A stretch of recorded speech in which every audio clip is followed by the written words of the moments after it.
Okay, so welcome to the video, and I just wanted to make this video more or less an explainer video, and I will cover the whole training manual within this class so that we can be able to focus on the nitty-gritties of case studies, applications, and so forth in the Zooms or webinars, since we have about 2 or 3 classes. So the unit manual that I'll be handling today is procurement management. And again, some of the things that I'll be talking about, some others do not know, but I'll go by the manual slowly by slowly, bit by bit. And so we start with some of the key things that we need to understand when it comes to procurement management. The first one is we need to define what procurement means. The second one, we need to define what logistics means. The third one, we need to define what supply chain management means. These three terms seems most times they tends to have a lot of overlaps between each other because some of the functions may lie within each of the three. But let us start with the holistic one, supply chain management. We say that this is all activities and processes that pertain the management of the whole value chain process from the suppliers to the end customer. So what this refers to is basically the management of the value chain process, and in this case we're talking about the various parts over here. You have the firm X, Y, Z, you have supplier 1, supplier 2, and supplier 3 depending on the tiers. You have distributor, you have retailer, you have customer over here, or end user in some cases. Any activity or processes involved when you're managing this whole process over here is what we call supply chain management. That's a bit obvious. Now, logistics, on the other hand, has to do with the art of moving. And art of moving, we are referring to, I need item X, Y, Z to move optimally from point A to point B. How do I move, making sure that I incur as minimal resources as I can and I compromise the product as least as possible? Now, the term logistics was more or less a military term because it was derived from the practices of armies and how efficient their logistics systems are. Now, in logistics, we say there are 3 classes. The first class is what you call the forward logistics, and this involves moving of items from a firm to the customer over here. Then you have backward logistics, and this is on this end, and it involves moving of items on the supply end. Logistics. Reverse logistics has to do with moving items from the customer to the firm. An example would be I am Coca-Cola. Our forward logistics systems will involve moving sodas to our central distribution centers so that they can get to the customer. If we're not using the plastic bottles, we need the glass bottles to move back into the supply chain.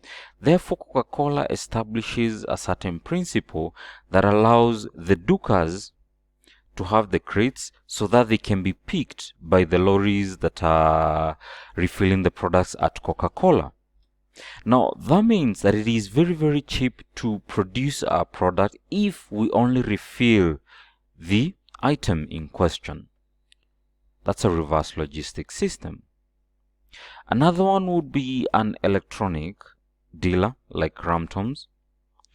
An example of a reverse logistics would be a warranty,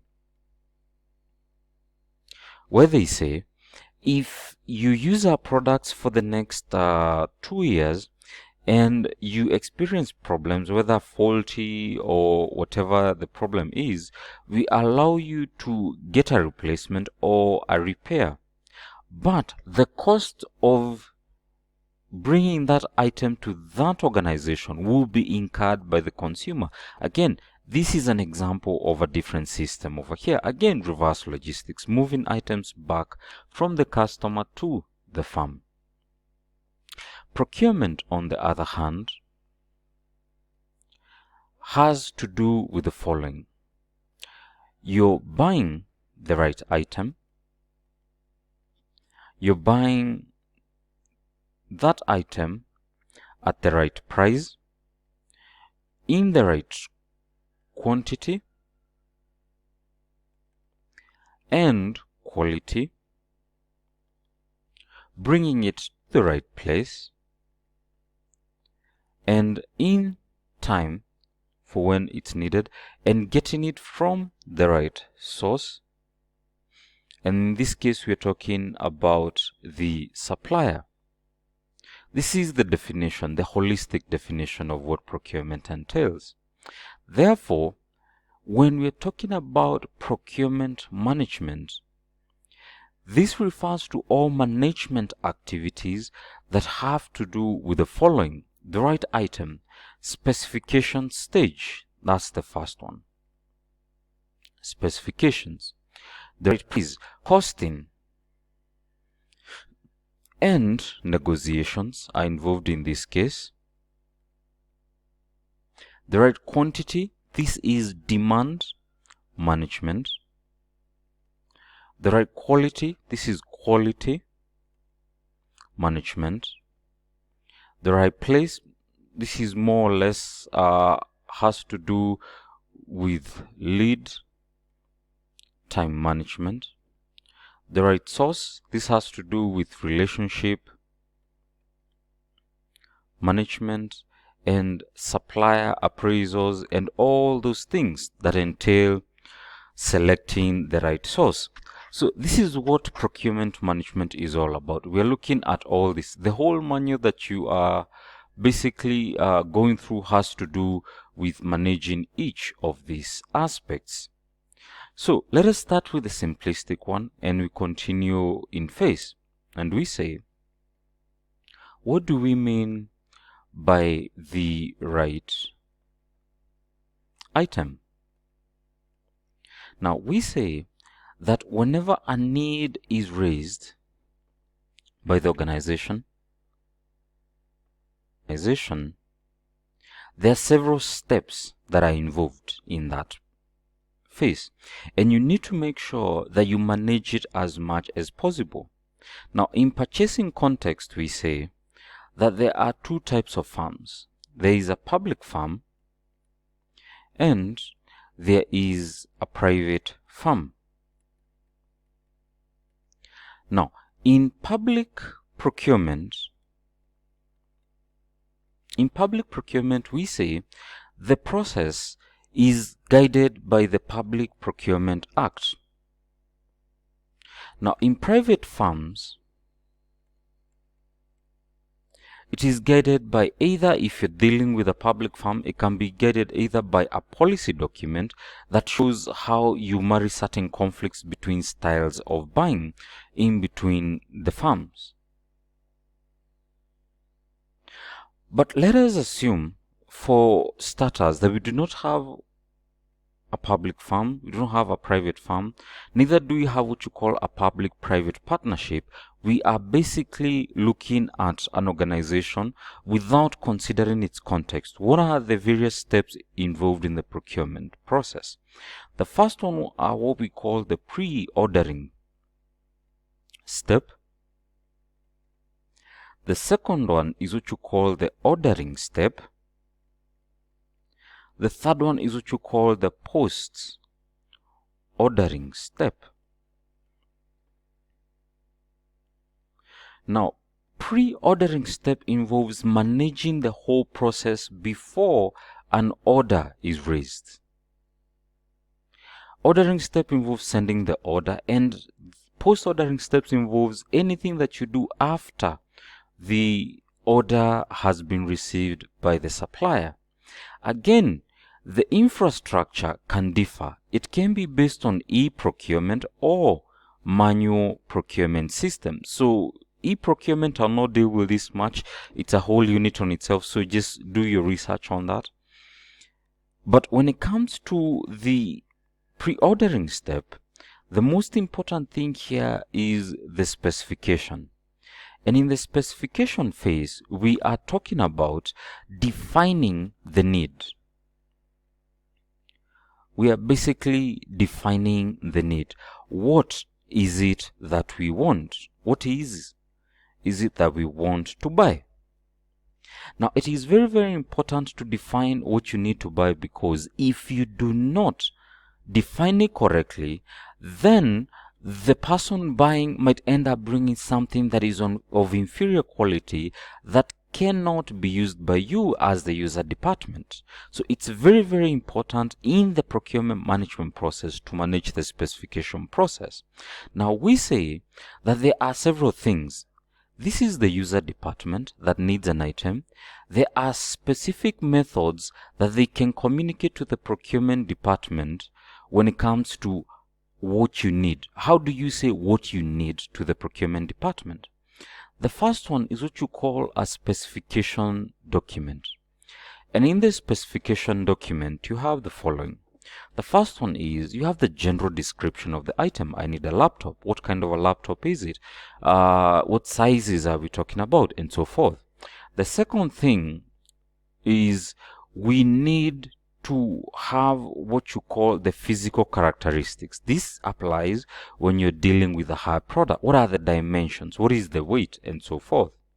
The third thing, you need to define in this document the chemical characteristics. Assuming I am buying a chemical, what is this chemical and what is it supposed to do? Now, the last thing which I preempted on the third thing is what functions is the item supposed to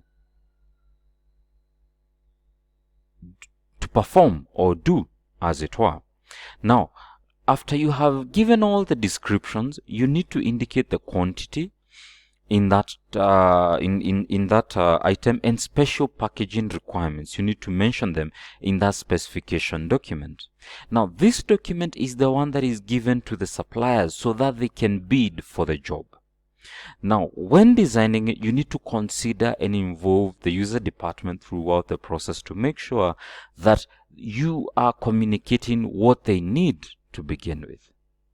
Now, the second one is you're specifying the item by brand.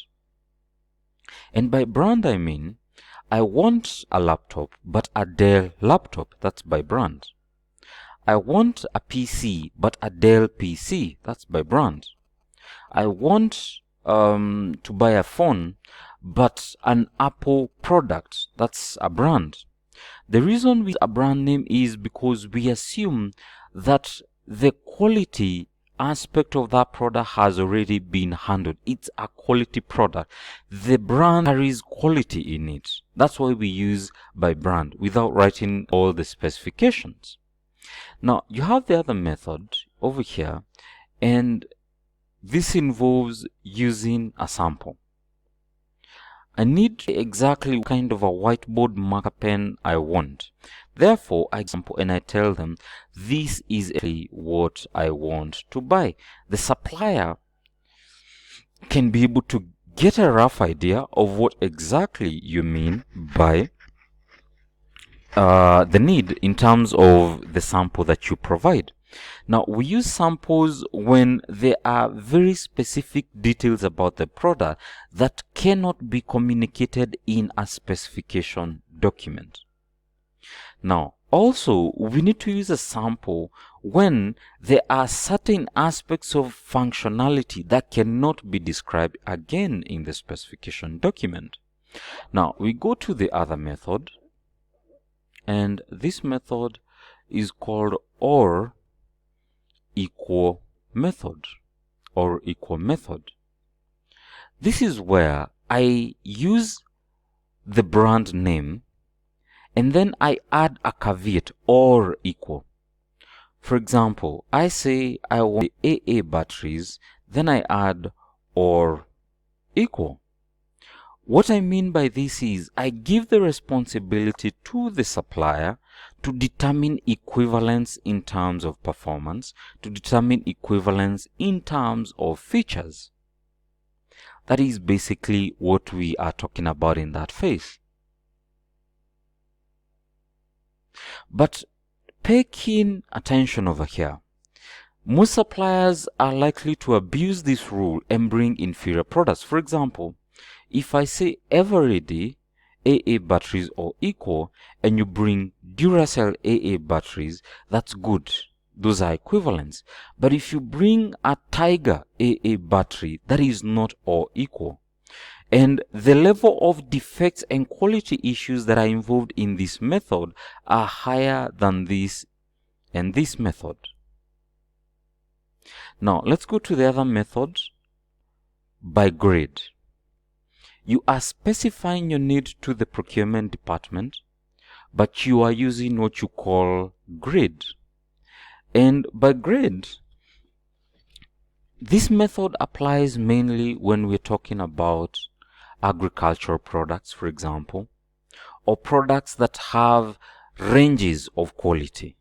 I'll repeat, they are used mainly when you're dealing with agricultural products or products whose end product has ranges of quality.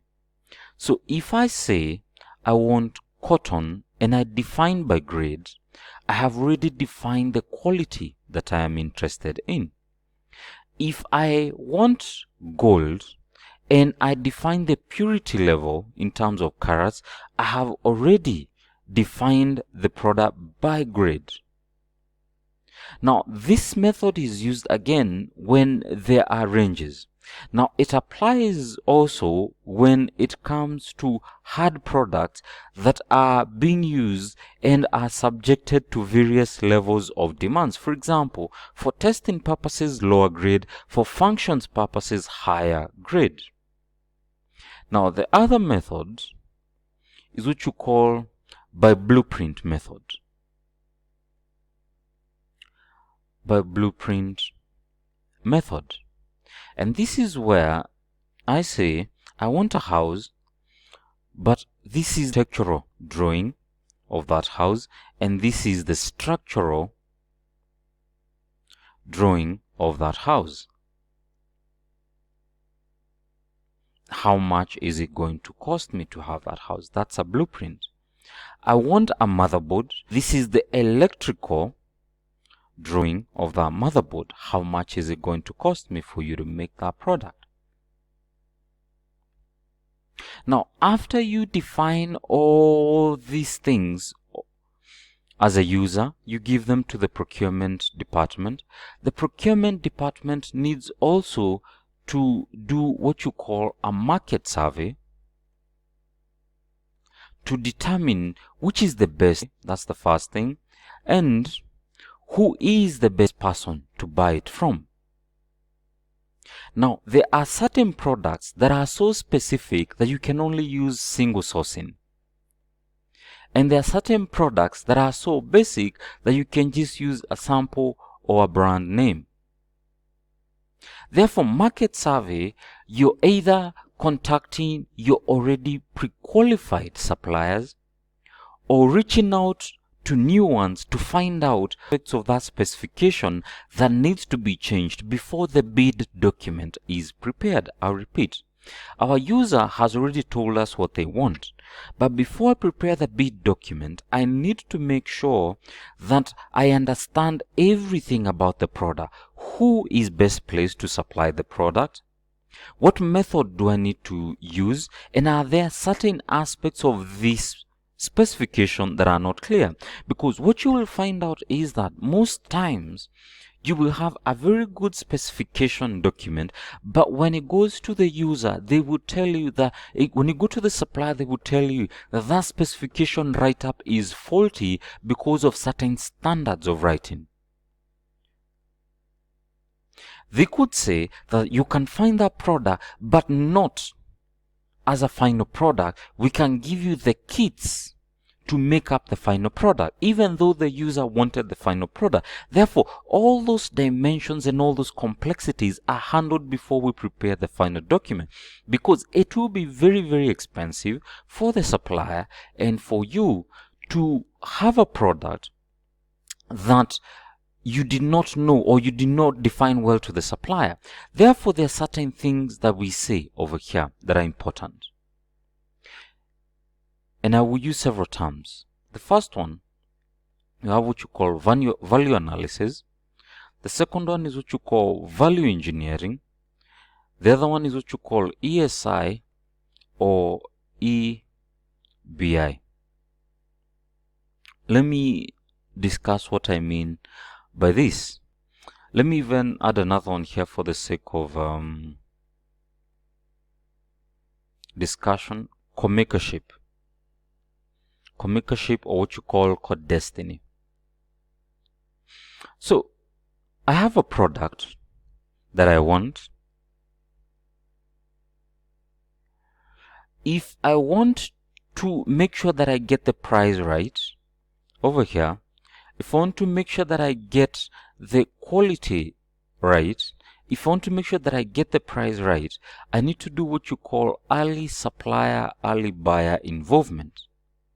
ESI or EBI, it's a principle in procurement management. And what it basically refers to is an engagement between the supplier and the buyer. And in this phase, we are basically discussing the product in question. We have not entered into the final contract. We're basically talking about the features. We are basically talking about the market aspects that need to be considered. For example, what's the exchange rate? Are we paying taxes for this product and so forth?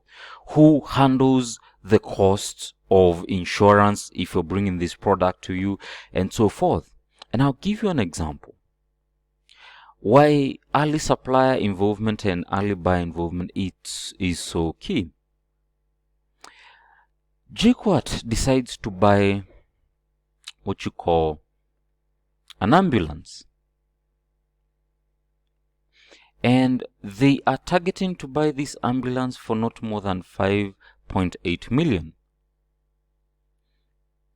They do not do ESI, neither do they do EBI, neither do they do any discussions with suppliers.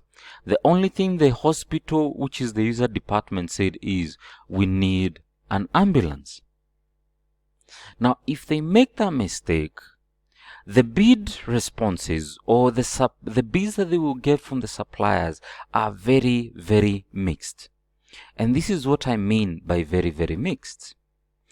You will have supplier A who will tell you, I am making the ambulance from scratch. Then you will have supplier B that tells you, I am customizing a Nissan, a 14-seater Nissan, and I'm customizing this into an ambulance. This one says, I will make sure that you have the necessary equipment that checks for vitality, life, and oxygen levels. So you have added equipment over here. This one says we will only give you the oxygen tank. This one over here says that we will give you safety features for the nurses to make sure that in case of an accident they are safe also. This one says we will not have any safety feature. Now, if we are looking at the end goal over here, this one might cost us 6.2 to buy from them, and this one might cost us 1.8 million. But in the end, what we will find is that this over here is a superior product compared to this one. And the reason why it's a superior product is that the features are very, very important to us as an organization. But the reason why we got a dichotomous bid from two suppliers is because we did not engage the suppliers to tell them that we do not want this.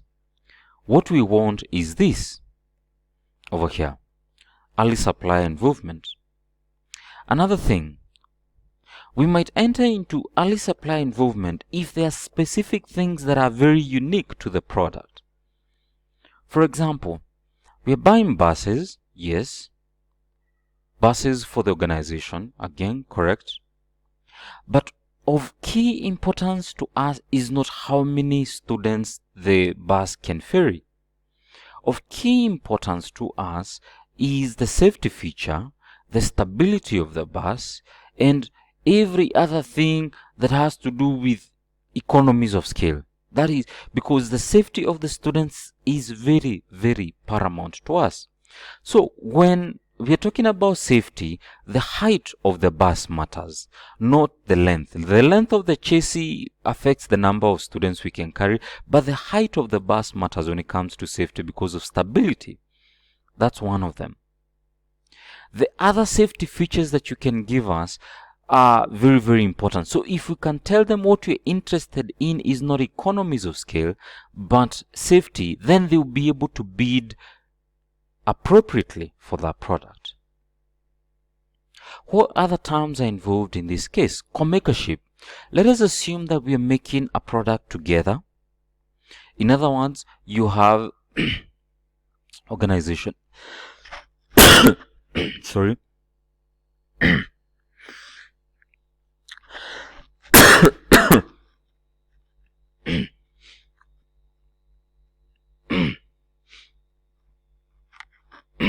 Sorry about that.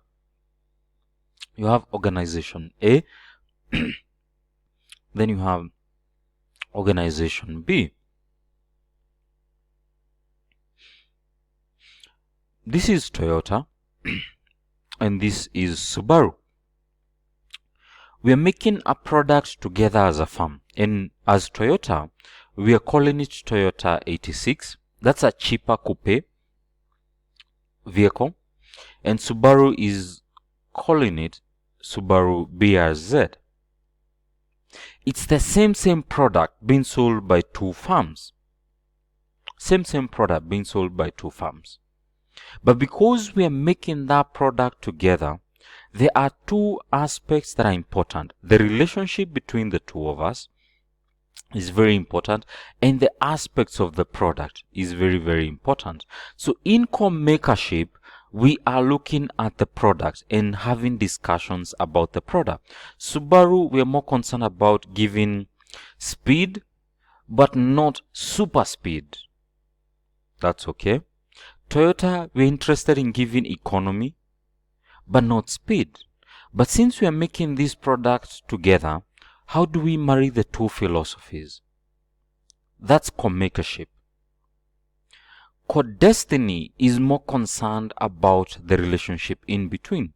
You need to work together to make this project a success. What are some of the aspects that are very, very important to us? What organizational structures are going to make this a success to us? That is what we basically call co-destiny.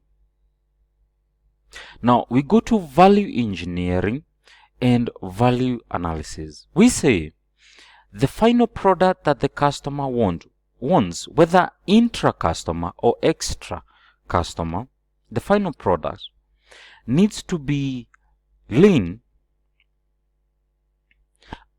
but very functional and superior in quality. I repeat, the final product that the customer is interested in must do what it is meant to do. Very, very important. Very important. But also, it needs to get rid of excess weight and dead weight. Therefore, what we need to do is either value analysis, if we already have the product in the market, or value engineering if we're designing the product. So I repeat, value engineering is more concerned when we are designing the product. That is value engineering. We have not yet manufactured the product. Value analysis, the product is already manufactured and we are trying to re-engineer it to make sure that it's as lean as possible. For example, let us assume that we have a desktop PC, and what we do not want is we need to be sleek, smaller, and more compact to allow for movement. Therefore, since we already have the product, what we need to look at is what else can we re-engineer so that we can have a smaller product. What type of capacitors can we use so that we can make sure that the final product is smaller to allow for movement? Something that is more compact. What aspects do we need to remove? And if we remove these aspects, what other aspects do we need to add so that it works? We need a flat screen. We do not need any longer the TVs with the very big back-end aspects. Now, therefore, it means that we need a TV or capacitors that do not generate heat. What do we need to remove so that we can have a flat screen? And what do we need to keep?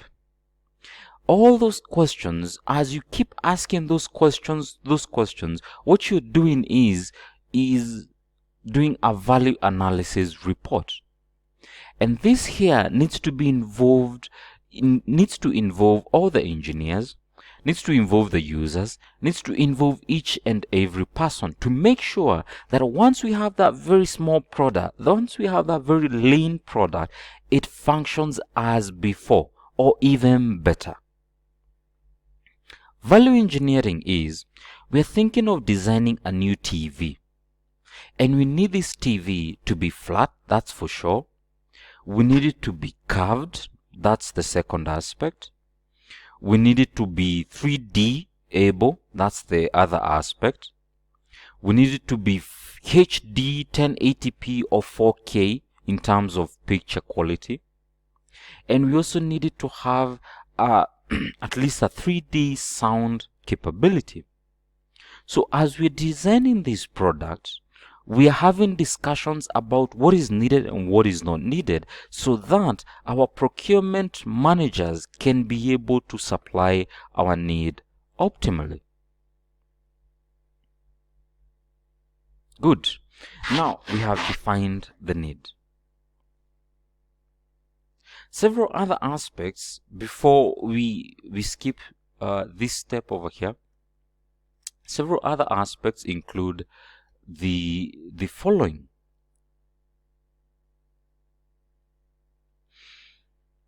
If I have defined the item right and I'm a public organization, again we've said this is what you call, we use the act basically. Private firm, you use policy. But what happens when you have this? A public-private partnership. So this is basically how some of the various forms.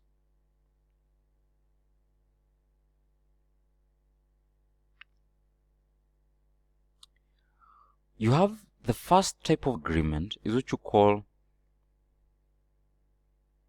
DOT.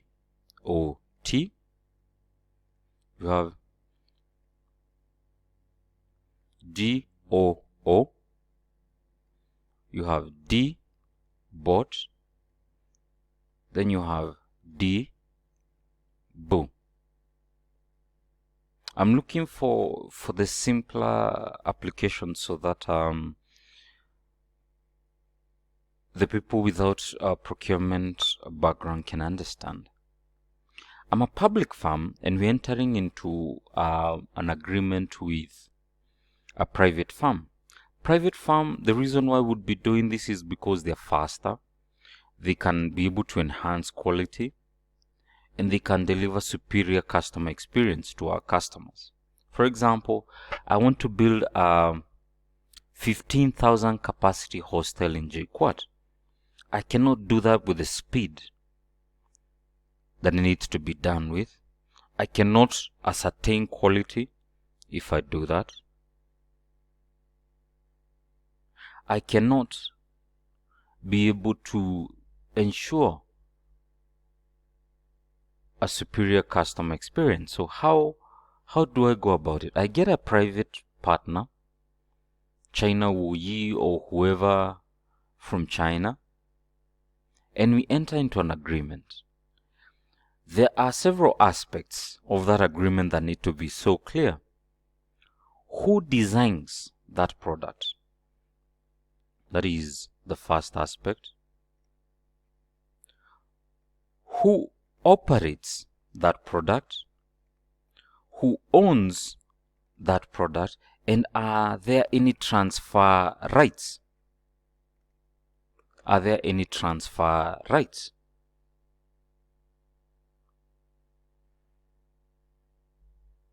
So in this aspect, I think it would be fair to say this.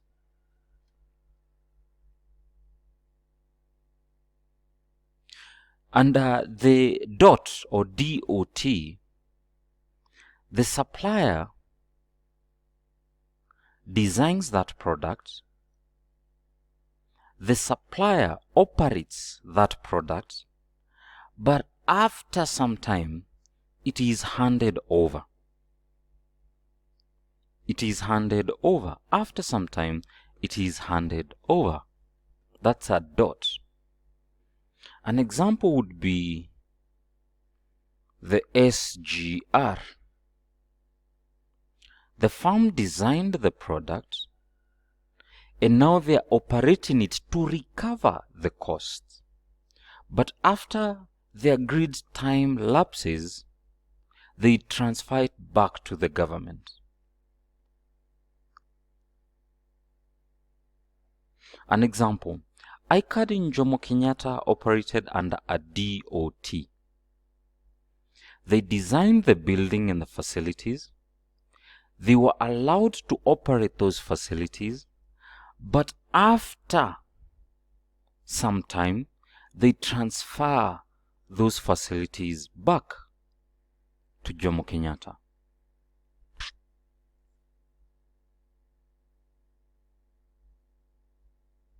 The complexity is that,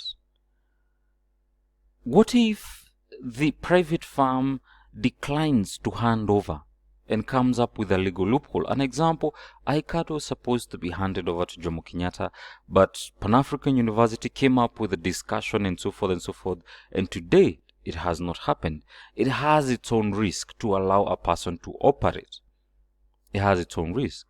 Then you have the second one, which is the firm designs the product, the firm operates the product, and they own it indefinitely. Indefinitely. An example would be an army barracks. The British Army Barracks in Kenya is under a DOO. They design their barracks, they operate those barracks, and they own them.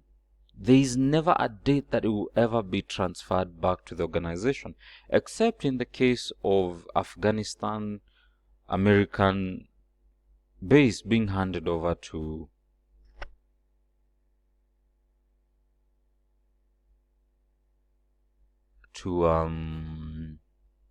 the Taliban.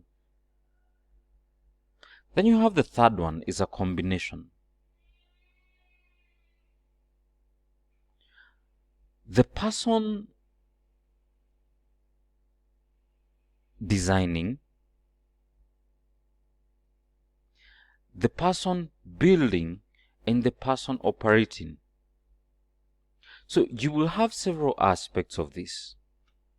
Under this class over here, you have the D option, which is the dot and the do. Then you have the B aspect, which is the bot and the boo, which means one supplier designs and the other one builds, operates, transfers. One supplier designs, the other one builds, operates, and owns. or designs operates on. The design aspect and the build aspect are separated. I'm looking for the right word so that it doesn't get confusing. The distinction between this and this lies in the who designs and who builds. Under the bot boo, the person designing is not the person building. Under this one, it is the same person. The private firm designs the product, the private firm builds the product, operates and transfers. Let me give examples why this would be the case. The Nairobi superhighway, the one connecting Thika and Nairobi, initially was under a bot. The person who designed the road is not the same person who ended up building it. It was Shengli who built it. And you can clearly see there were certain problems. The first problem is where they placed the footbridges. When the road was being designed, the Castle Lager Company, alcoholic beverage that is at Butaithie, was operational. Therefore, there was a lot of traffic there, and it made sense to have a bridge there. By the time the road was being constructed, the Castle Lager had already been bought out by EABL and there was no traffic, but they could not make the change to the plan and take the bridge to Butaithie. There had to be another expense incurred to build a bridge on Butaithie, because the person who designed and the person who built are totally different.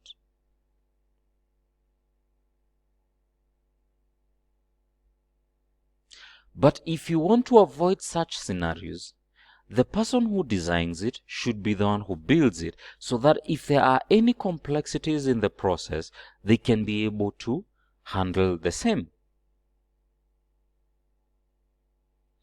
Okay, so we're done with the specifications over here. You've defined your need and you've done everything in the pre-ordering stage. You go to the next one, ordering phase. You are creating what you call the local purchase order to send to the supplier, and it is in 4 copies depending on organization. Public firm, it is in 4 copies.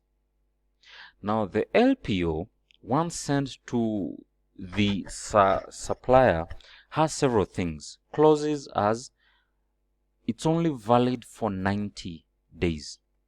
If it takes longer than 90 days before you supply, then it goes to someone else. That's the first thing. Now, if it applies to a service, then it is called an LSO, a local service order.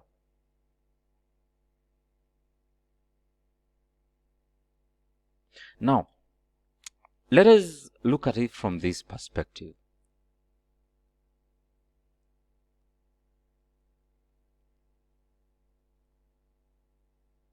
I've sent the order to the supplier. And have given them 90 days. But the item is urgent. Do I still wait for 90 days? No. Therefore, what the major step of the post-ordering phase becomes follow-up and expediting. That's the first step within the post-ordering phase. Now, in the follow-up and expediting phase, we are basically applying pressure to the supplier and telling them that we need them to supply the goods in good time. We need them to supply the goods in good time.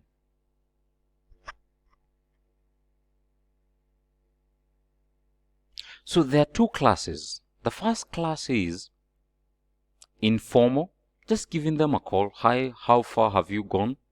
Is everything okay? And so forth and so forth. And then there is expediting, where you are literally applying pressure and threatening to cancel the LPO if the supplier does not bring the items on time. because the most important phase in this stage is lead time management. The time it takes for the product to get to your organization is so important. Now, there's some cases where you are using an international supplier and you're forced to have what you call online conversations and negotiations in case there are delays, in case there is a pandemic, in case there are issues in the logistics system. Those are very normal. You're doing the expediting phase. Now, once the goods arrive, the next step becomes checking for conformance. And in this case, you're checking what was written in the specification document is what was written in the LPO, is what is written on the goods received note. And the goods received note is being done by your storekeeper. So, is what we ordered what we got? And there are some cases where you have the following types of testing. The first type of testing is where what you call 100% testing. And 100% testing is where every item is checked individually for quality. Every item is checked individually for quality, and it's a very expensive method. But it is so because you maintain a high level of inputs, especially when it comes to the food industry. Now, the second one is what you call sampling testing. Sampling testing. And in the sampling testing, what we are looking at is basically this. We received 100 items. What's the threshold that we require for us to receive all the items? Because again, let's admit, items will break on their way or in transit. For example, if I'm buying tiles from a supplier and they're bringing them via road, it's obvious there will be a box or two that will break. That's allowable. But if the breakages go above 10%, then we reject the whole tranche and say we do not want the product. That is an example of sampling testing.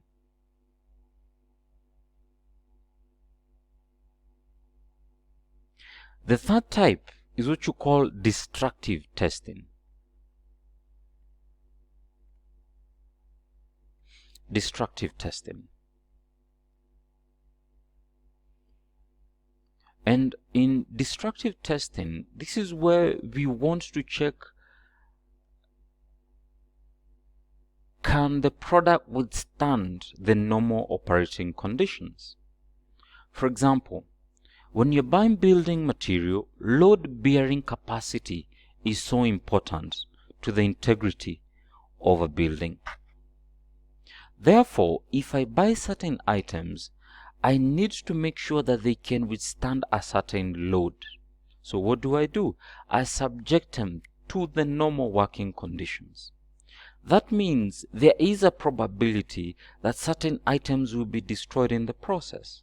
So the question in this type of testing is, who bears the cost for the destructive testing?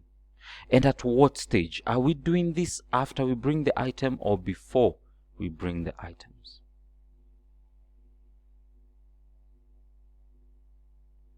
That's very, very important to us.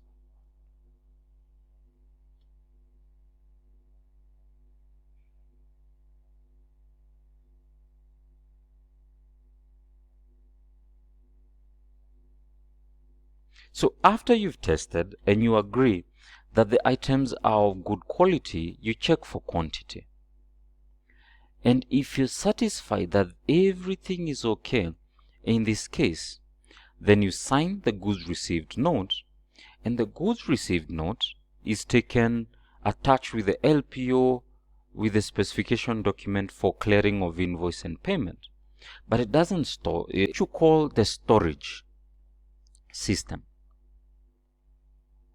And in this case, how we store the items depends on the characteristics of the item. I'll repeat, how we store the items in organization depends on the characteristics of the product. So if the product loses its inherent value very, very fast, then it makes perfect sense to use what you call fast in, fast out, FIFO system. Is it milk? Fast in, fast out, fast in, fast out, fast in, fast out. If that is not the case, you can use what you call LIFO system over here. These two systems are systems of approve the user. The third system or principle is what you call the ABC principle of how we allocate these products to the users.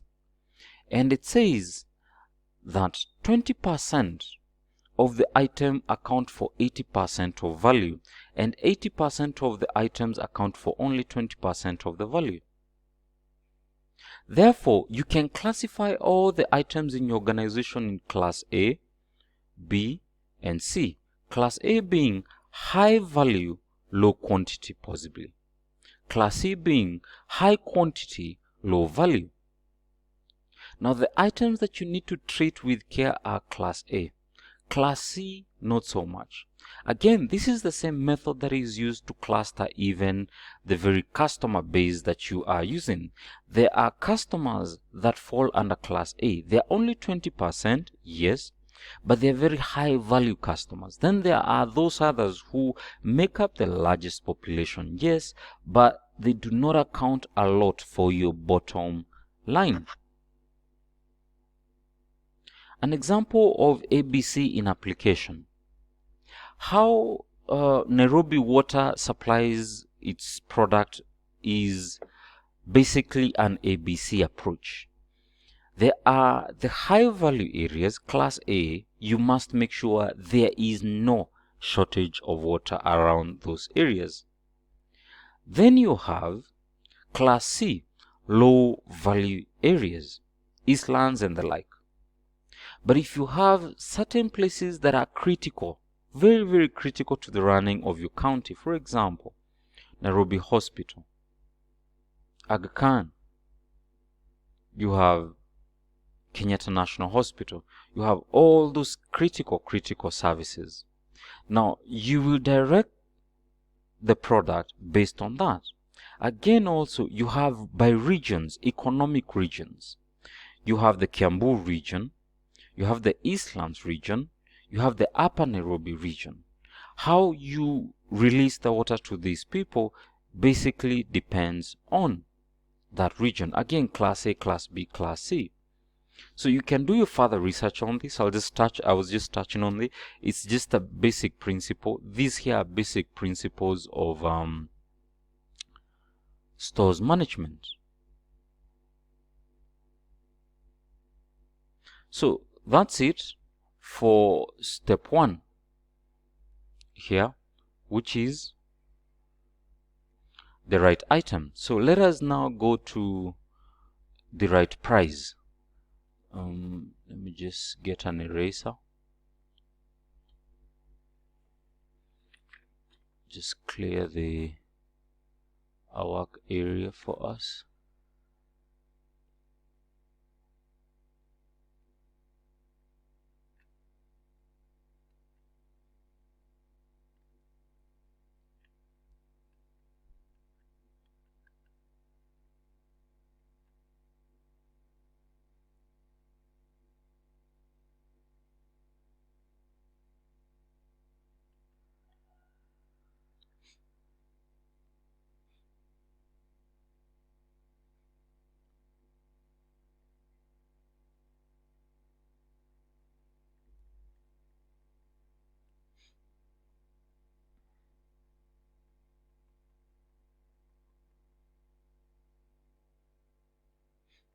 Just a moment as I clear these out.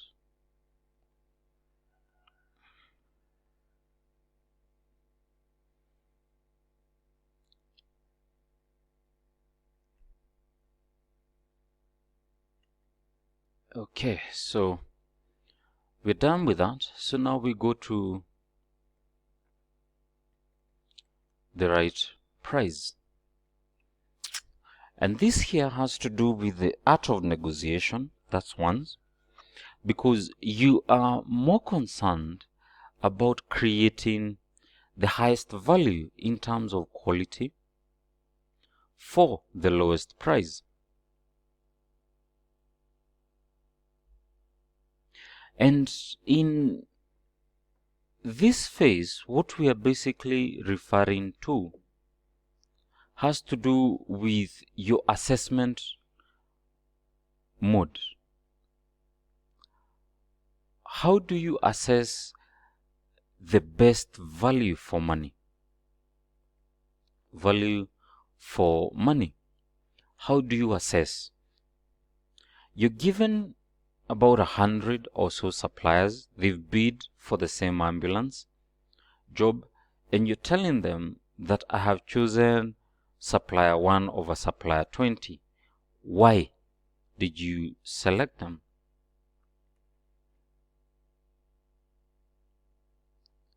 So in this step, I'll just discuss several aspects that we use in procurement management. And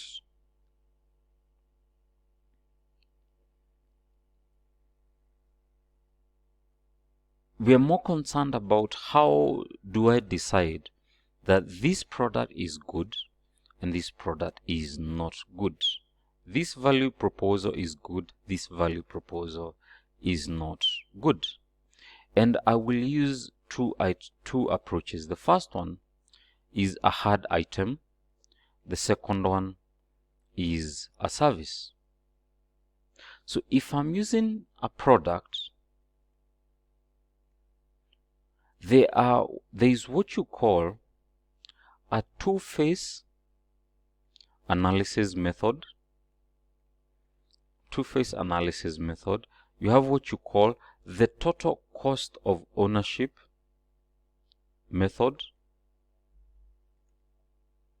And both of these can be what you call weighted.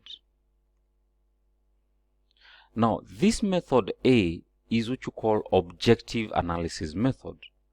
Objective method 2 is what you call the subjective analysis method. Let me discuss them.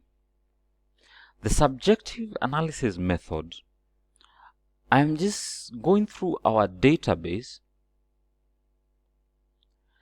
and since I'm the procurement manager, I look at how many suppliers do we have for product, for item X, Y, Z. And of the 20 suppliers that we have, how many have done the following? Delivered on time, have the least defect rates,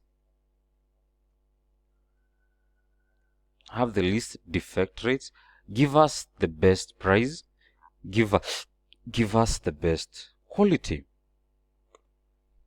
It's a very simple and subjective method, and it uses your existing supplier database. I want the supplier that brings the item on time. I want the supplier that has the least defect level. I want the supplier that gives us the best price. And I want the supplier that gives us the best quality. In other words, we have interacted with them. In method A, we have not yet interacted with them, assuming. Or we have, and it's a second time, and it's required that they do this. So how would it look like? I would give a weight to each item here. Is lead time important to me? Yes. So I give it 5 points. Defect level, is it important to me? Not so much. I give it 3. Price, is it important to me? 10. Quality, which is another way of just saying defect levels. Is it important to me? Yes. Let me even add quantity here. They always never give excuses for undersupplying. They always give us the items on time. 5. So the total points, let me just give this 5. The total points are 10, 20, 30. 30 points. So I go to my supplier database. I have not even told them that I want to buy an item from them. I just want to eliminate them one by one before I even go to the right supplier. So this is what I do. I take my aspects here. The first one is time. The second one is defect levels. The fifth one is price. The fourth one is quality. And here we will be talking about customer experience and so forth. The other one is quantity. Do they undersupply and how many times? We can even have what you call canceling rates. How many times do they cancel the order because they cannot deliver? That would show us whether they are capable of supplying or not capable of supplying.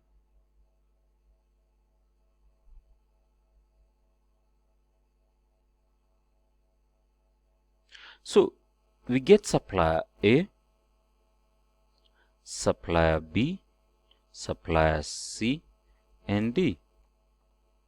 B, C and D.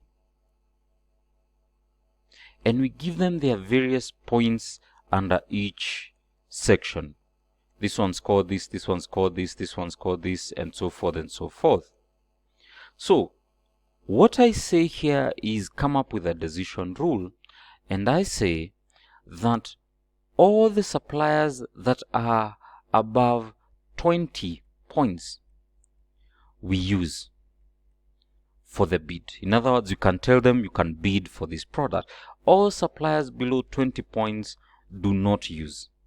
That way you have enhanced your quality even before you have interacted with the supplier.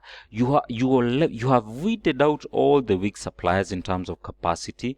You have verified that they do not have capacity because they keep cancelling on us, they don't have the quantity right, and so forth. And so all the aspects that are important to you, you have them here, and you give a decision rule.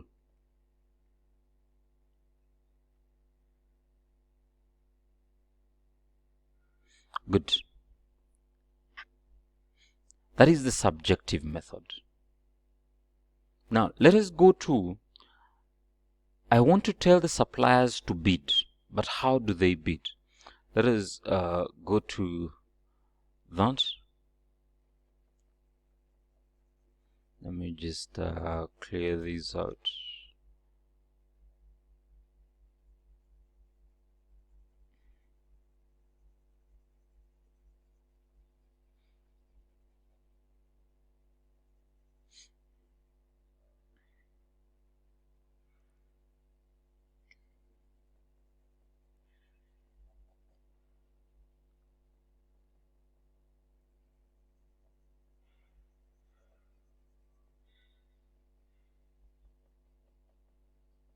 Okay, so we are clear.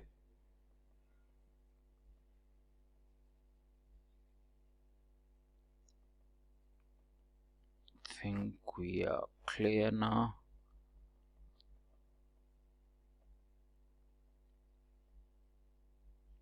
We are clear.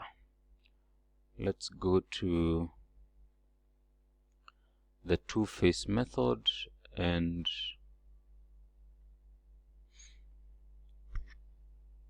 the TCO method. Again, these two methods are weighted. They are all weighted. And what do I mean by weight? I take every aspect that is important to me as an organization and I give it the various weights. Now, in the two-phase method, we look at the technical proposal first, and we weed out suppliers that did not meet our threshold. We weed out the suppliers that did not meet our threshold. And once we weed them out, we go ahead and open the financial proposal and we pick the lowest bid. The reason why this method is used is because sometimes cheap is very expensive. The person who's giving you a very low price can be, in retrospect, making you incur costs because it might be an inferior product. So how do we make sure that the product is superior in terms of quality and make sure that kila kitu iko sawa before tuwalipe ama tuangalie hata pesa zao ni nini? Because if we see that the most expensive supplier is charging us 10 million and the cheapest is 1.5, we will always assume 1.5 works. Now again, this is the same method that you will use when you are dealing with a service. I'll just be jumping around them at the same time. So let me give the example with service. There was a job we bid for consulting, and one of the reasons why, bizarrely so, that we lost the job was that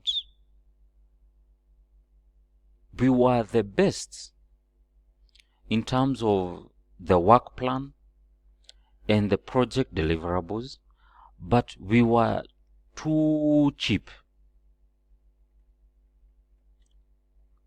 We were too cheap. In other words, we bid the job at around 25.3. I think it should be 25.3, 2 million. We had our markups and margins there ready. But even though we were the best when it comes to the job, the average across all the other people was ranging around 75 to 78 million. So if we had come close to this, then we would have had the job. The two-part system works in this way. You make sure that the aspects are right and the price is right for those aspects. So who is their lead consultant? What's the academic qualification? What is their experience in that line of business? What past projects have they done? After you move from the lead consultant, who are their assistant consultants? Again, have they the academic grit, the experience and past projects related to this? And who are their project managers? You give more weight to the lead consultant and whatever weight that you give in this section, and under each subsection you give it a weight.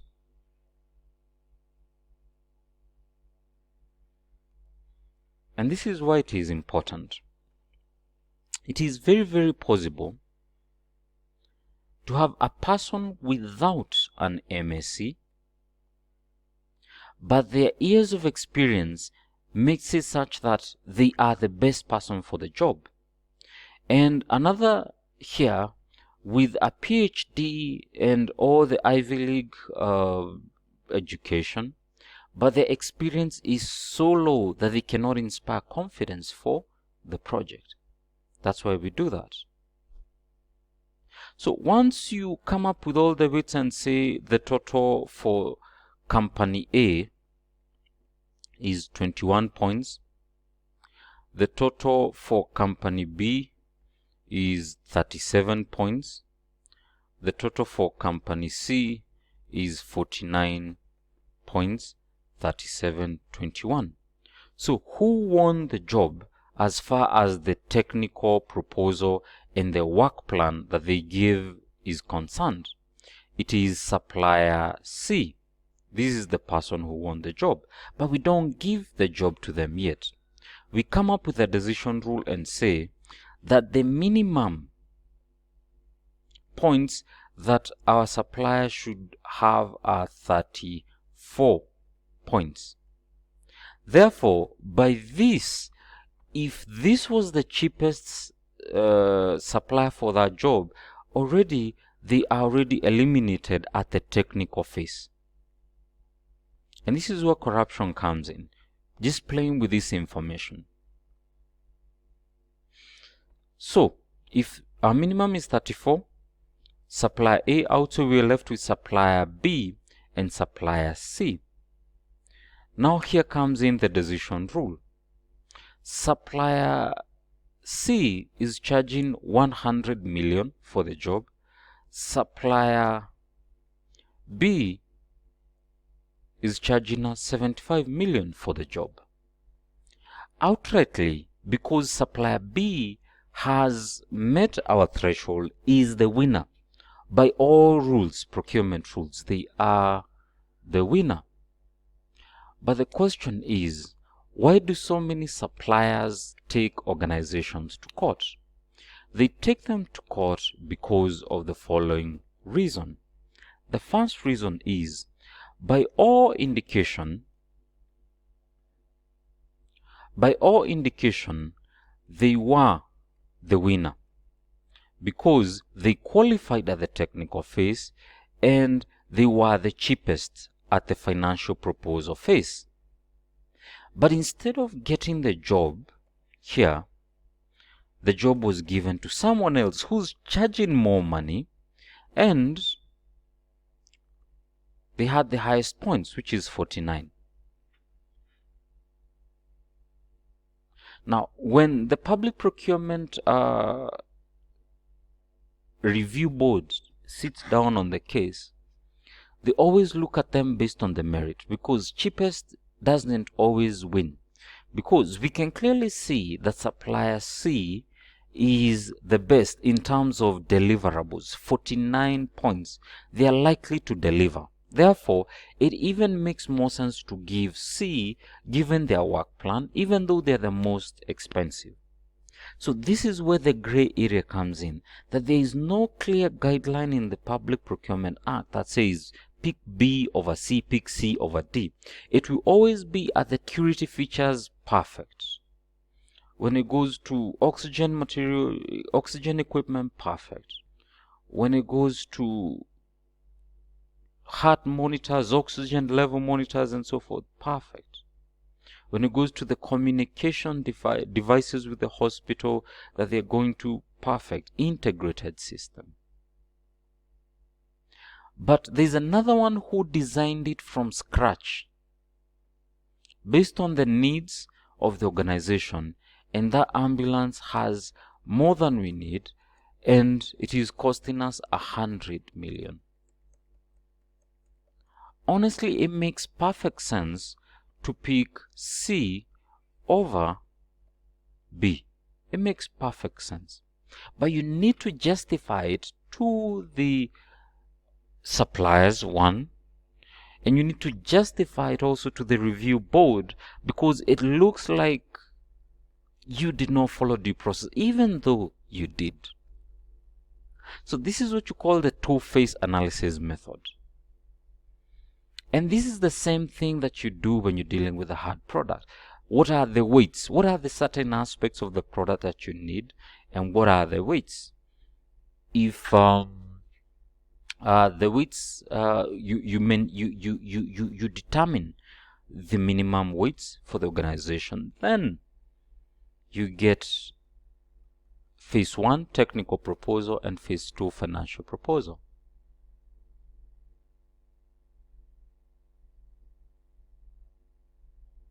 That is that.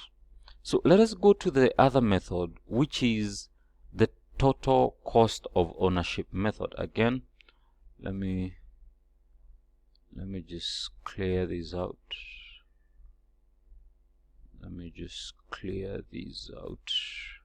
Just a minute.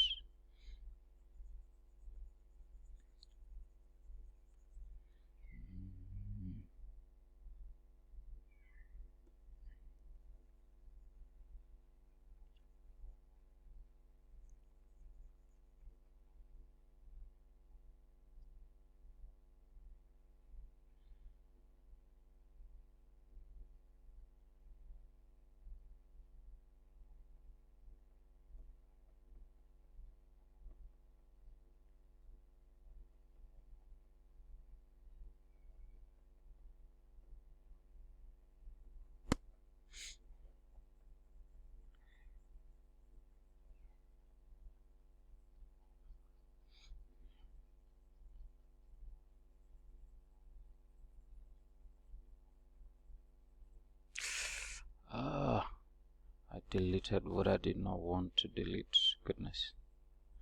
Let me see. Okay, so let me delete here.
Okay, I think we're done with that.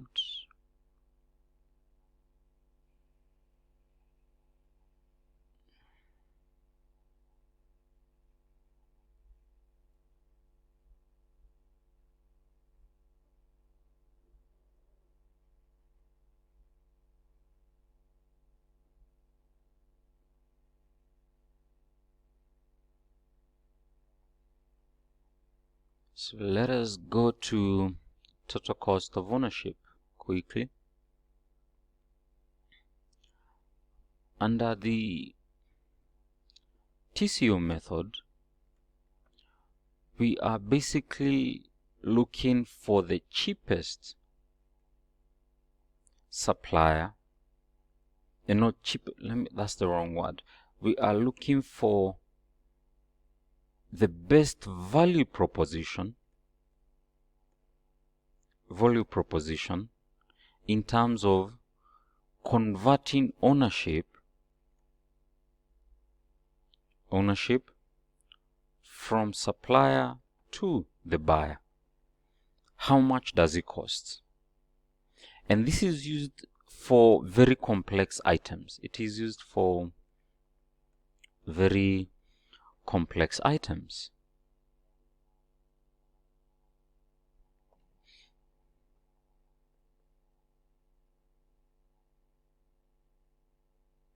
So what I mean is this. Getting a bit tired. Just a minute. A bit stiff. That feels good. Okay. So we go to, let's assume I'm buying heavy equipment which is very, very expensive. Very, very expensive and very, it's basically intellectual property, and we want to convert it from the supplier to us. Or we are creating an ERP system customized for us as an organization. Customized for us as an organization. What is the total cost of ownership? What is the total cost of ownership?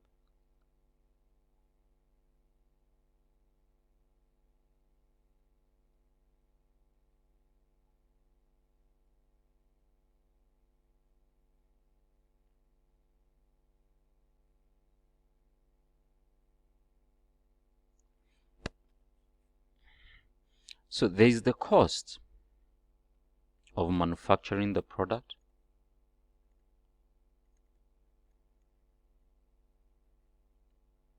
There's the cost of manufacturing the product. There's the cost of moving the product. Let's assume it's from China. There's the cost of moving it to Guangzhou. There's the cost of insurance to Guangzhou. There's the cost of bringing it to Mombasa. There's the cost of insurance to Mombasa.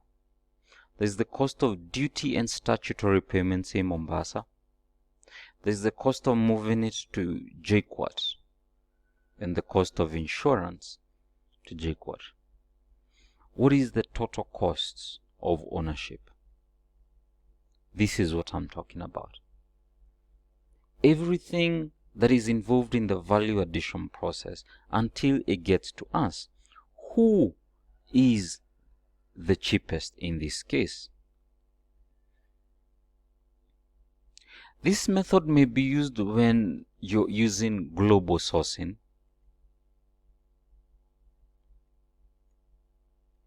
Global sourcing as a method of buying.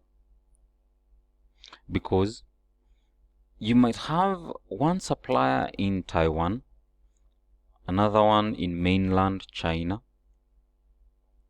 another one in Thailand, and the total cost of ownership across these three will differ.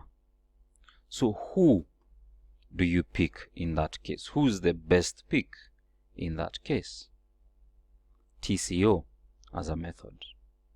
So the other aspects that I have not touched on this, you can go through the manual for that. So we're done with that.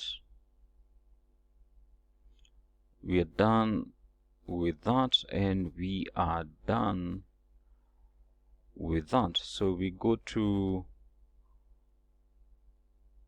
the other thing that we need to talk about, and that's the right source.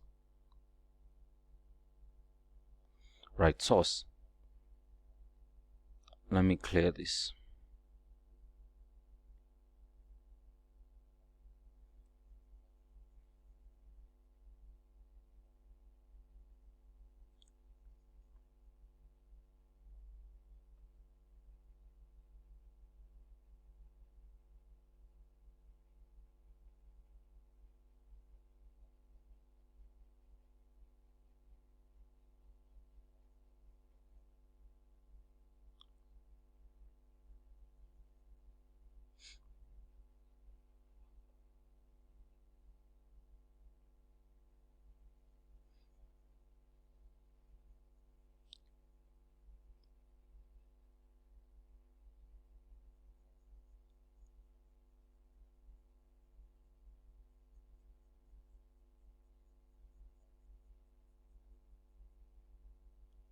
So we go to the right source.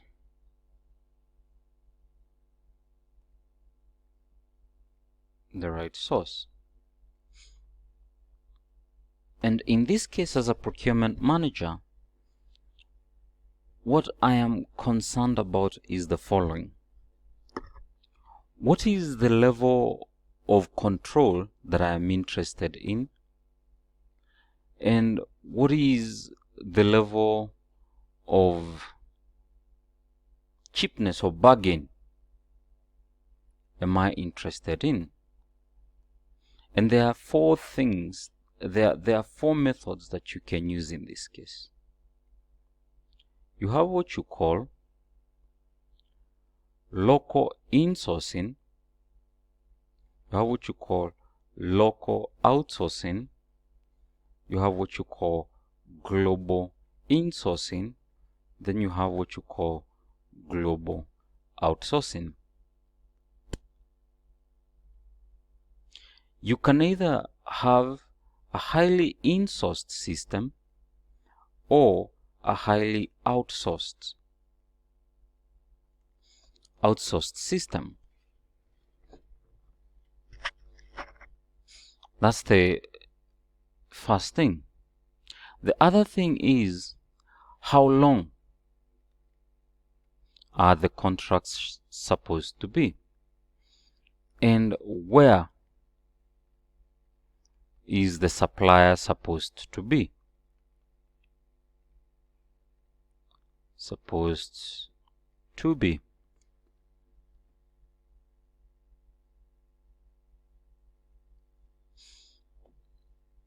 I'll think of it this way.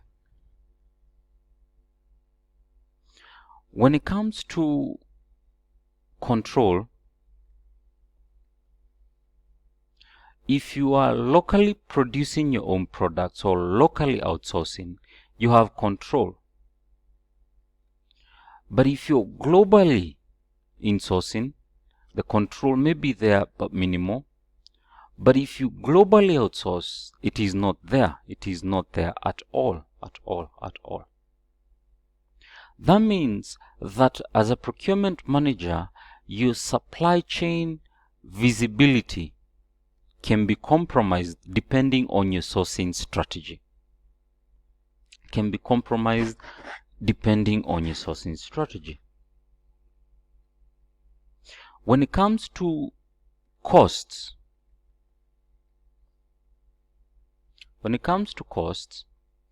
if you locally insource, it is not cheap.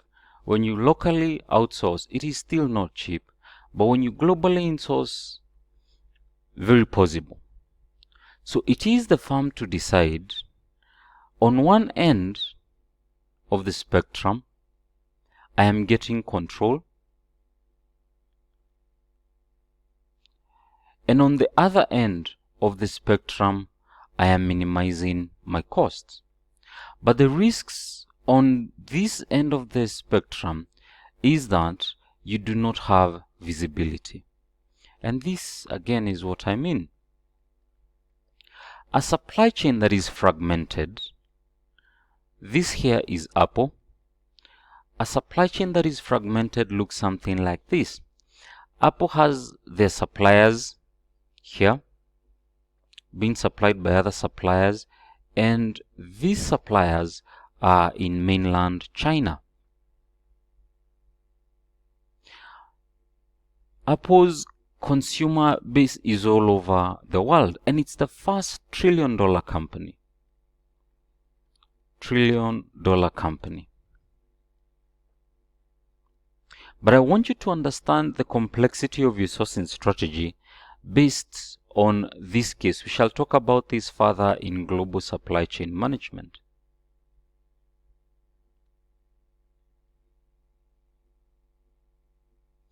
If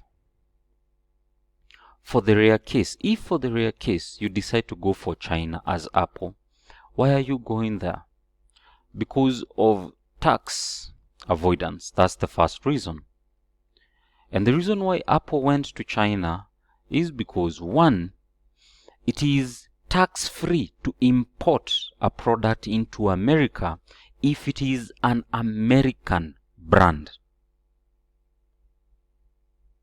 It is also tax-free to export a product from China if you're producing that product in China. So Apple took advantage of a loophole, and they do all this tax-free. That's why they make a lot of money. Tax-free when it comes to the movement of these products in and out of America. To leave China free, to enter America free. Now, the other reason is that the labor market is huge in China. The labor market is too huge in China.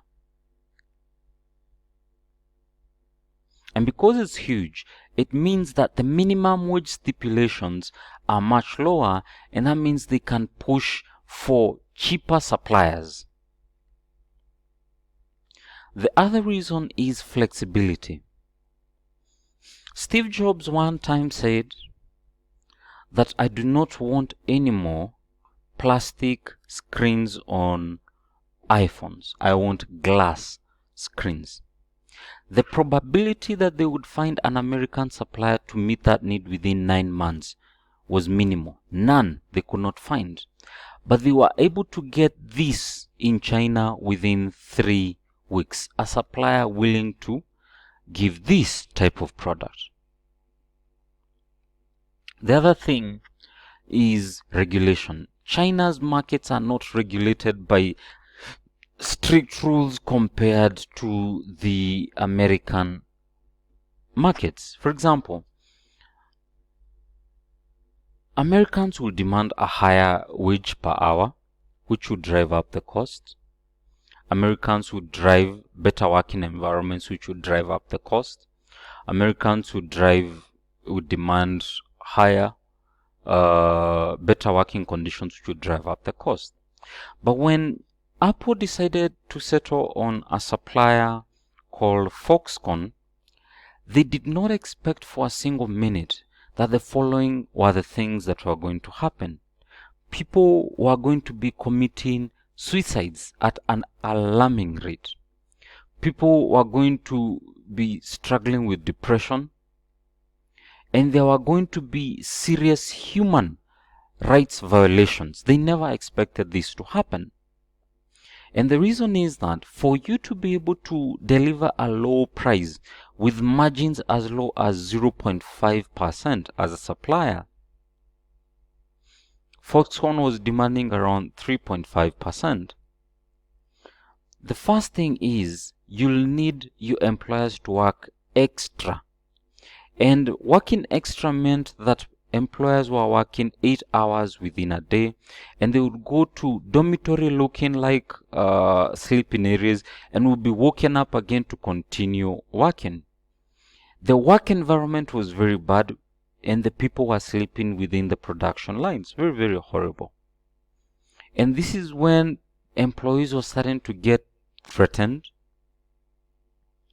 mistreated, abused. And all those things led to a national crisis. And Apple opted to change Foxconn and they went to Pegatron.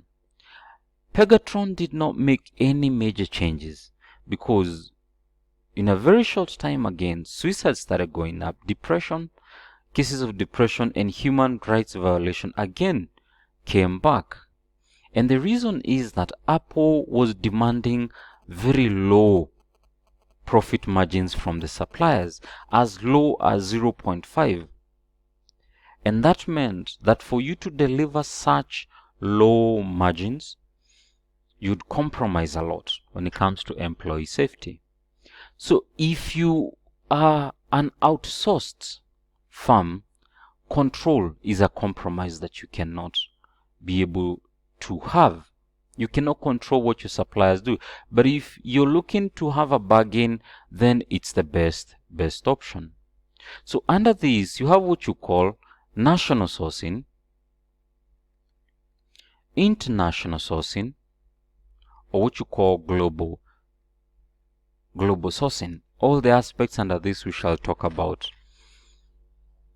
in the unit that I'm teaching you. However, if we go to this sourcing aspect, the key thing that we need to talk about here is the make or buy decision. Make or buy decision.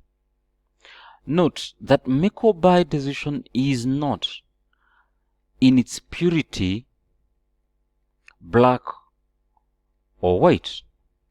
There are certain areas in between here or of make or buy decision. For example, Toyota's system is highly outsourced. But as we said last time, 30% of their inputs are supplied internally. 30% of the inputs are supplied internally.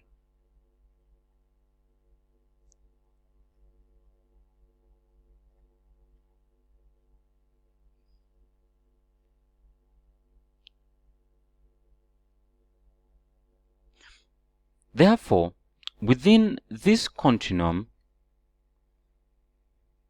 you have other things here as JIT, which is a lead time management strategy. You have postponement. You have stockless purchasing, which we spoke about in the other system. You have all these systems, VMIs, RMIs, and so forth, that are just very many strategies in between the classical make or buy. Because the decision to make or buy is not, again, as I said, black or white.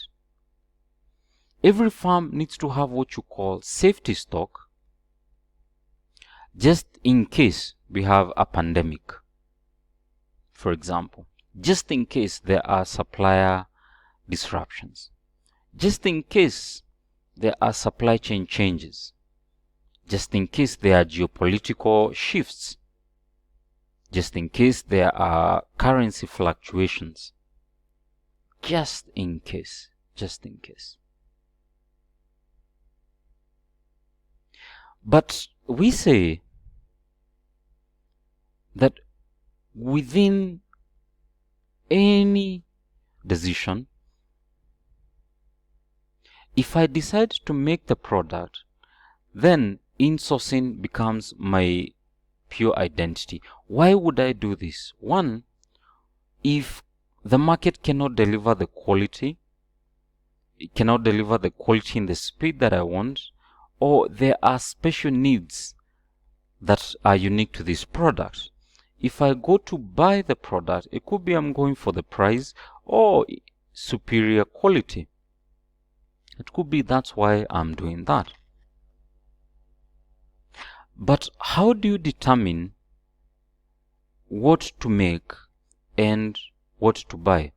This is what you call the core process dilemma. And it has to do with, if I'm making a product or buying a product, the decision rule will always be you keep the core processes, and this is just as I recall, we did this last time. You keep the core processes and products in-house, and you outsource. Outsource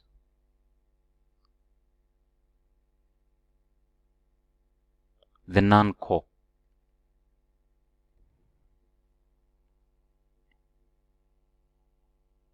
The non-core products. Please give me a minute. Let me just take a glass of water.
If standing up for yourself burns a bridge, I have matches.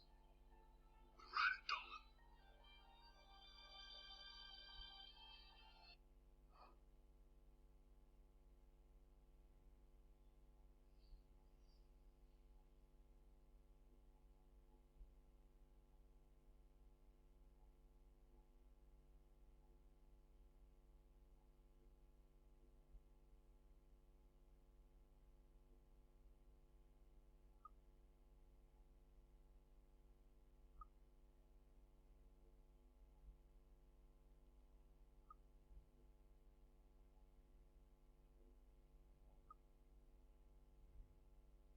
Okay, so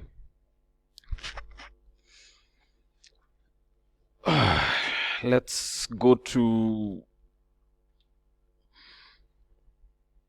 goodness, I'm stiff. Core processes. How do you determine your core process? Again, this we did last time. How determine your core processes? We said that within this continuum, a firm that heavily outsourced most of its core functions is called a hollow firm or a virtual firm. An example was Nike and Airtel.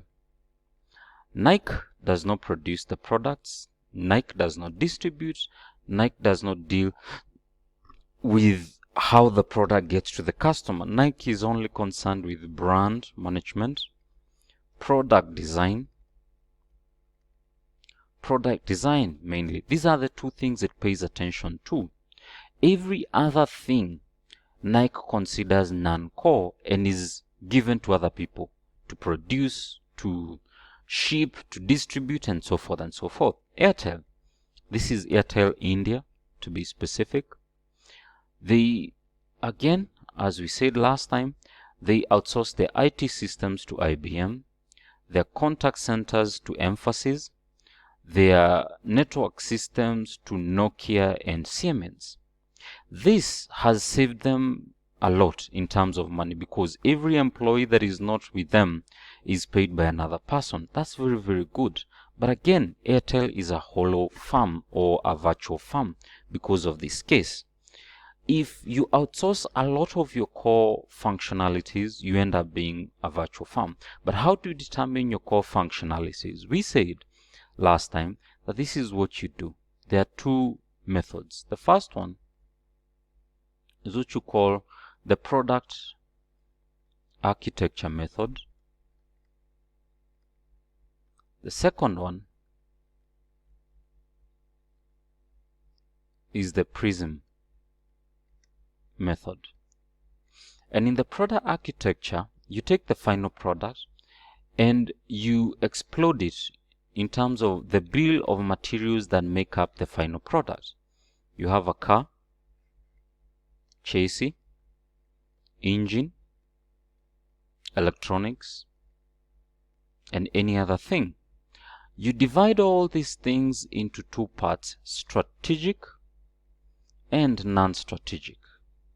Strategic is the item which, if you make tiny iterations to it, the firm's performance on that product changes significantly. Any tiny changes affect the firm's performance. That is a strategic item.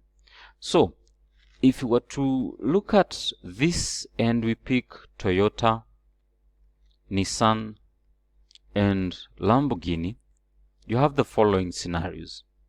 Toyota, engine strategic, this others not strategic, so you outsource.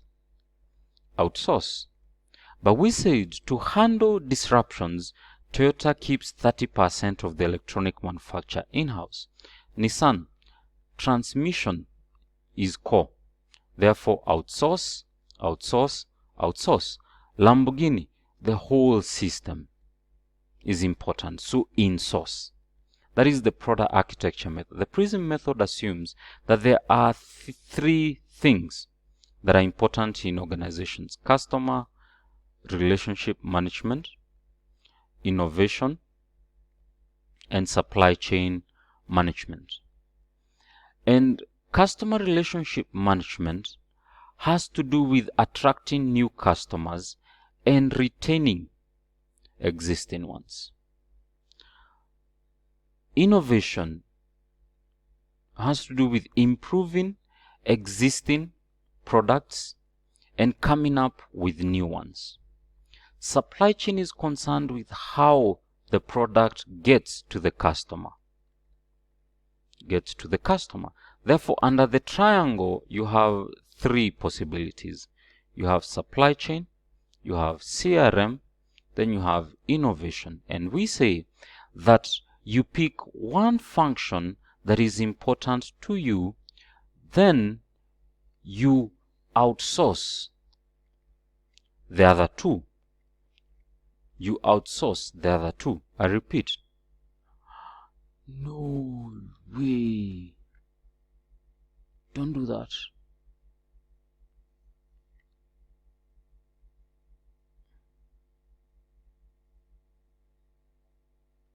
Sorry. Let me move this. Don't do that. It's too long. Okay. So we go back to the video. You pick one which is core to you, important to you. You outsource the other two. And we give several examples in that class. We said, if I am Dell, how the product gets to the customer is important. So I use an MTO system which brings the customer closer. If I am HP, coming up with new products and innovating on the existing ones is important to me, so I do this.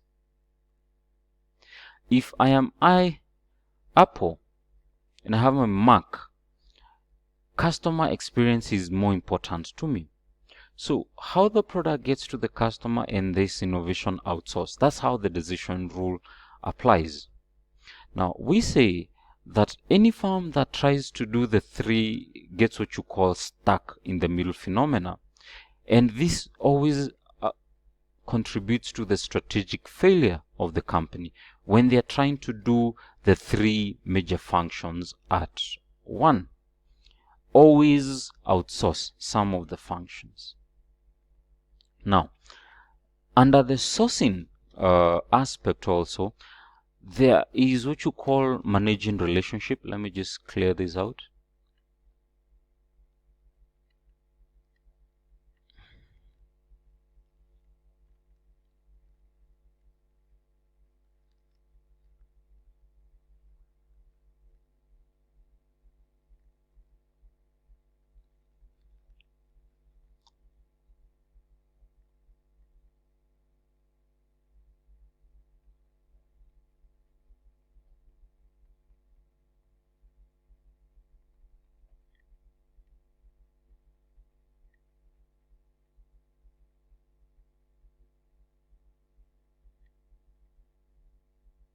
Oh dear, here we go again.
Okay, so let's go to in sourcing decisions also. In sourcing decisions also, there are issues that have to do with relationship management. That's the first thing. And there are other things as supplier base, rationalization. You have what you call vendor rating, and what you call supplier development.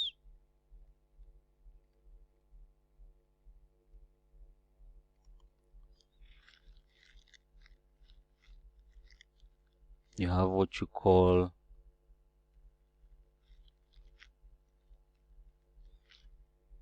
long-term agreements, and under this you have what you call partnerships,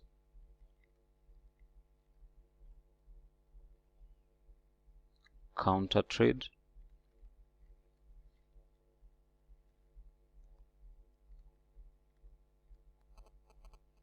subcontracting, and reciprocal trade.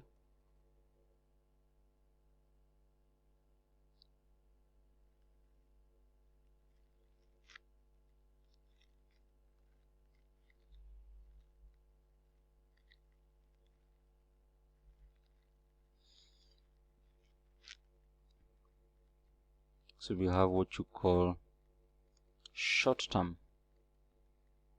agreements. So let us, for the sake of argument, assume that we have already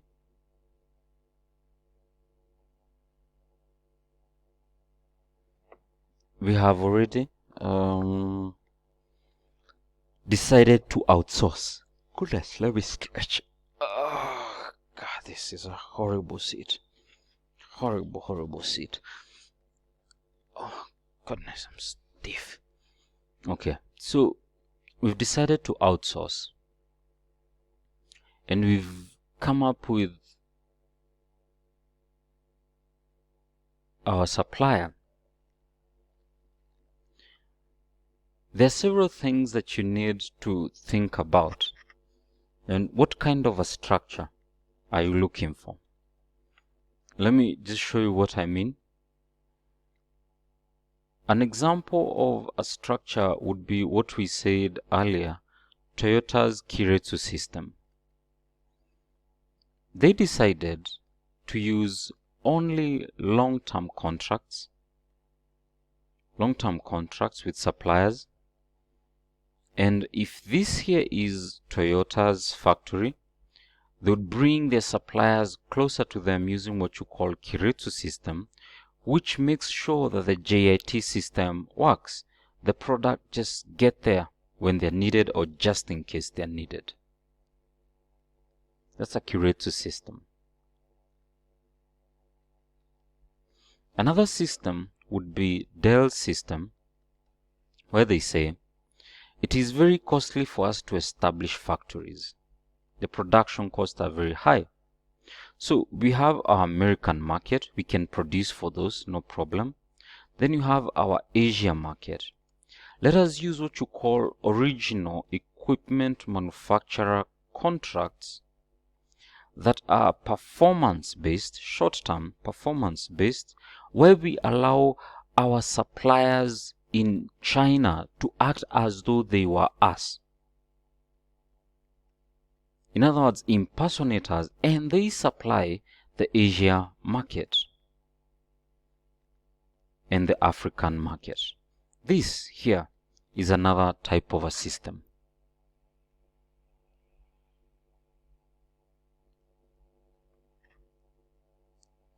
You have another type of system, a company called Mahindra,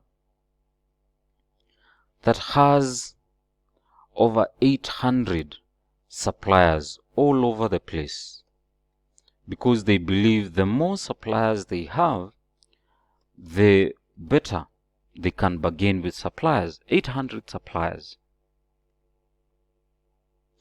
But then again, Mahindra looks at why Toyota is competitive, and they see something. These people have only 200 suppliers, and they can be able to deliver quality as it gets. Why not do the same? So Mahindra reduces from 800 to 230 suppliers. Another system. And in this one here, this is what you call supplier based rationalization. Supplier based rationalization. So what system is good for you? Is it the one that has the long-term contracts or the short-term performance-based contracts. And why would Toyota use long-term? They would use long-term because they are forcing, in quotes, the supplier to come closer to them and establish facilities there in return for long-term business that a supplier would be willing to do. But in performance-based contract, they want the supplier to keep improving on their systems. Keep improving on their systems and make sure they are providing cutting-edge technologies in terms of processors and capacitors. If you're having a few suppliers competing against each other based on performance for that business, well and good. But we said that you do not want your suppliers to be competing on costs, because then Apple mistake happens where they are violating human rights as they compete for the lowest. It's always about the ecosystem, the overall ecosystem of the supplier. Now, to manage this relationship and to manage this relationship and this one takes completely different approaches. Because on one end, you have a win-lose relationship. On the other end, you have a win-win relationship. And this introduces relationships in this sense. You have the buyer, you have the seller. They're sharing their money, information, services, and even products. This here is a win-win. It's a mutually beneficial agreement. Mutually beneficial agreement. And it would apply here in this case. A win-lose is a one-off sort of situation where the supplier gives information and the products and the buyer gives money and information, and the supplier is trying to bargain for the highest price and give the least quality, while the buyer is trying to bargain the highest quality and get the least price for it. Relationship management is a complex system, because if you get it wrong and you negotiate on the wrong front, as is the case of Apple, then you have a ripple effect, as it were. So supplier-based rationalization is a good practice because it just reduces the number of suppliers that you can work with to make sure that you develop the relationships with the ones that are left. And if you're doing that, then you always want to develop your suppliers. For example, if I'm using the Kiretsu system, I need my suppliers to understand my need.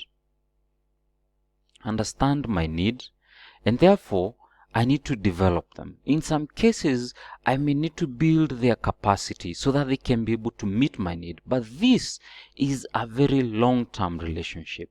Therefore, supplier development applies in that case.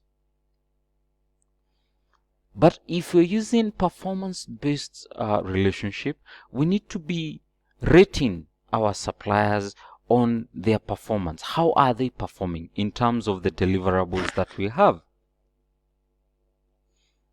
But there are certain cases where the relationship is neither short-term, neither is it long-term, and we've done all these other aspects. It is a partnership, yes, but there are some certain cases where this partnership is with a person who is my competitor. For example, Xbox is in competition with PlayStation. This is video game industry. Xbox is owned by Microsoft. PlayStation is owned by Sony. Xbox supplier of the Xbox hardware is Flextronics, and Flextronics is owned by Sony. This ecosystem is different. You're in partnership with your competitor. Another example would be Tata wants very good diesel engines, and it goes to Fiat which is the best company to produce diesel engines. But note that these two are in the same industry and they are competing against each other. So there are issues of intellectual property protection,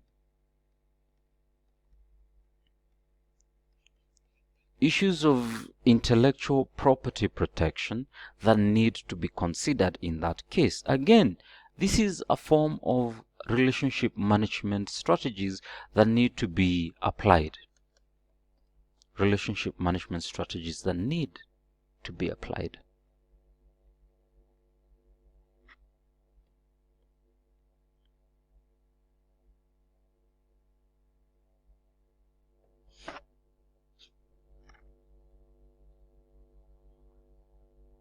Now, with that said and done, I think you go through the various aspects of the sourcing strategies in the manual. So this one, I think we're done with the right source.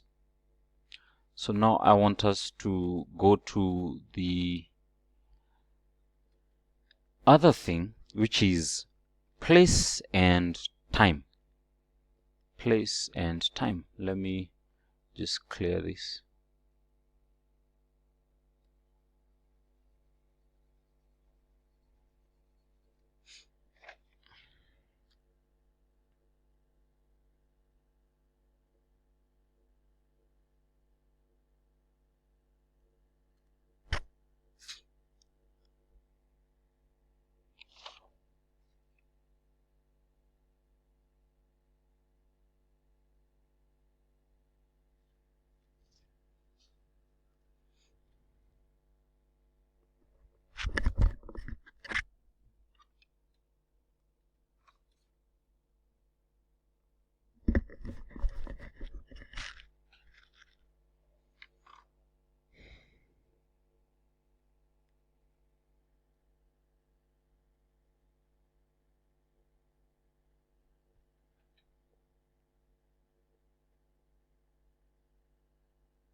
Quality and quantity. Okay.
Okay, so let's go to place and time.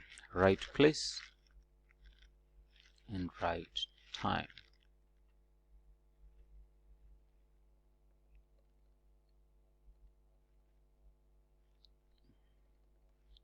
right place and right time. This is me here, the user. You have you have several possibilities, sorry. You have your supplier is a local, which means if I'm Jaquat, this is Juja. Then you have regional, your supplier is in Nairobi. Then you have national, your supplier is in Mombasa. Then you have international, your supplier is in Tanzania. Then you have global, your supplier is in China. When it goes to making sure the item gets to the right place, it can be you're taking it to the user organization. And this is what I mean by that. There are two classes of system. The first one is what you call a centralized procurement system. And the second one is what you call a decentralized procurement system. A decentralized procurement system. I am Jomo Kenyatta. I use a centralized system where all buying functions are done at the main campus. That means the procurement person in current campus cannot buy. They can only release the items and explain the need. But every buying is done here. It's a very good system because of economies of scale. Economies of scale. A decentralized system, on the other hand, is faster, where as Jomo Kenyatta, we allow every campus to buy for itself. Why? Because of lead time management and making sure the item gets at the right place. For the centralized system, all suppliers must bring those items to JKUAT main campus, and they are dispatched to Nakuru campus and Karen campus. But in a decentralized system, if you're in Kakamega, you will buy from Kakamega so that you can manage time. That is a strategy. Another strategy is what you call consolidation points. You have what you call consolidation points. I'm a user. I want to buy a car from SBT. This is too far. It's in China. What if SBT established an office in Mombasa? That makes it easier. It cuts down on the lead time in this case, so I can get my car much faster.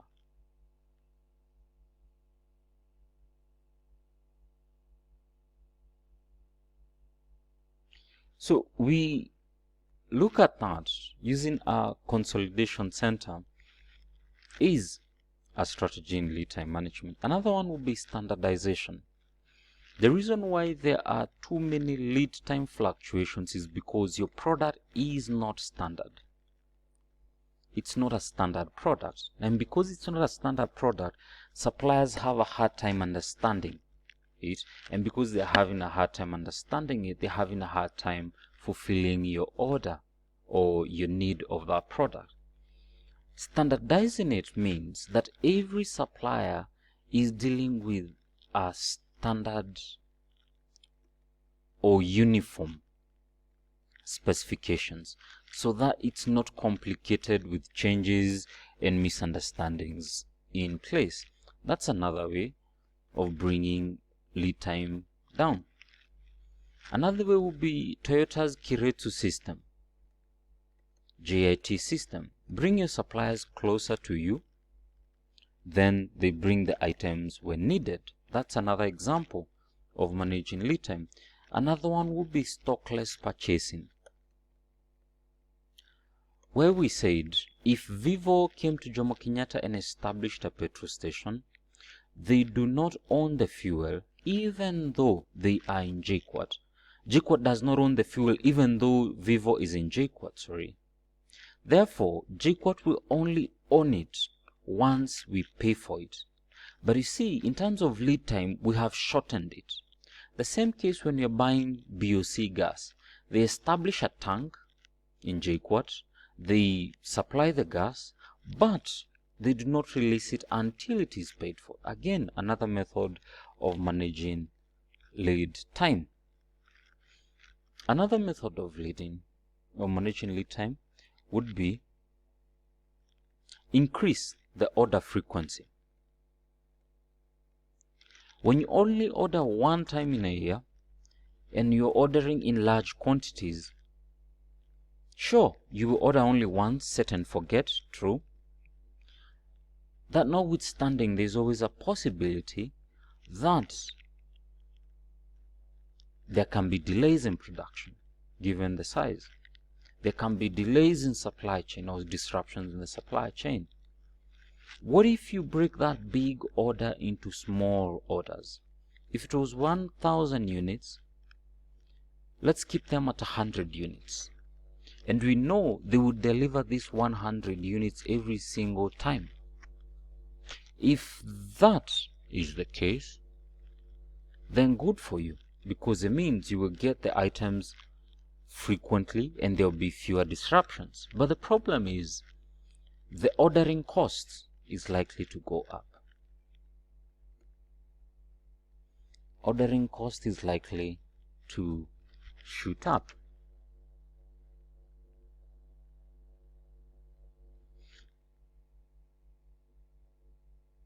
We go to another way of managing it, incentivizing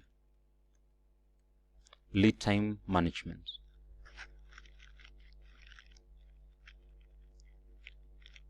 You can tell your suppliers, if you bring the goods on time, then the next order will be bigger. You can tell your suppliers there will be a monetary benefit to it every time they bring their goods on time. This incentivizing is making sure that there are no conflict of interests. The interest that the supplier has is to make sure business is going good for you, because if business is going good for you, it goes good for them too. Incentivizing. It's a very good system. Another method that you can use is what you call kitting. Kitting. The reason why lead time is hard to manage is because the final product is made up of many parts. And you want the final product to come as a single unit to you and on time. But a simpler option would be, what if you could break down the final product into kits? For example, most drones are kit products. Most entertainment products for kids are kit products. You have various kits that make up parts of the final product, and they are delivered to be put into the final product. Kitting is a system that would work. Now, all this is good, and it ensures that the supplier comes on time. But if all fails, pressure and cancelling orders always works. If you pressure your supplier and you threaten to cancel the order or even cancel the order, it will always work each and every time. So we're done with that. So let's go to, we're done with time, we're done with time, we're done with place. Let's go to quality. I'll be brief on these last two so that you can get time to with the manual also. So under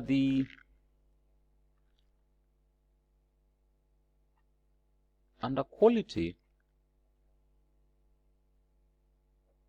let me just first of all clear this.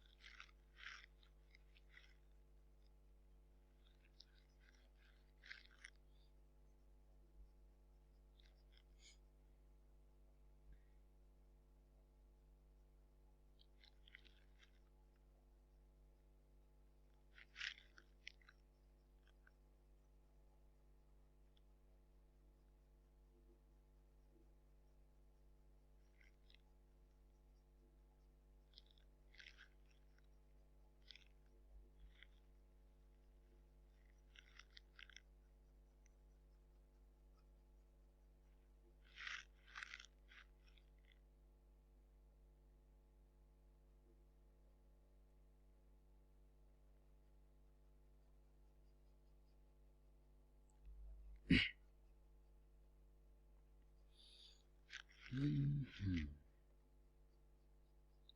go to quality first. Let's do quality.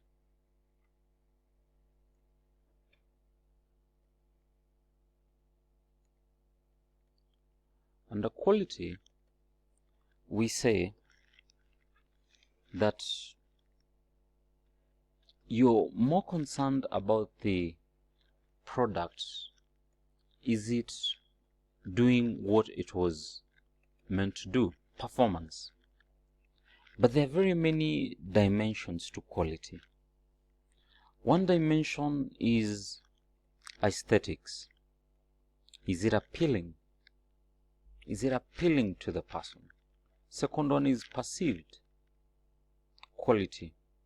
If I have a phone and I say it's an iPhone, that's perceived quality. If I have a phone and it's Samsung Flip Note, that's perceived quality. If I have a phone and it's called Oppo, not so much. So, is there perceived quality inherent in the product? The other thing is, how easy is it to service it? You have the iPhone product, yes, good quality, yes, but it's not a very easy product to service because it's unique in design and accessories are basically supplied by Apple.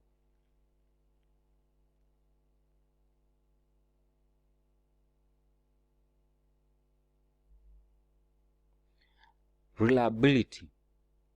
How many times does it break down after it's being used? It's used 10 times, breaks down 9 times, it's no good. 10 times, breaks down 1 time, that's okay. Another one is durable. For how long can I be able to use the product? For how long can I be able to use the product? But in quality, we say you need to have what you call a systemic approach to its management, because under the costs you have what you call the conformance costs of quality, and this is the cost involved in producing the product, making sure it's good, testing the product to make sure it conforms, returning defective products in the production line so that they can be improved, the cost of labor to make sure there are people in the production line testing the products. That's a cost of conformance.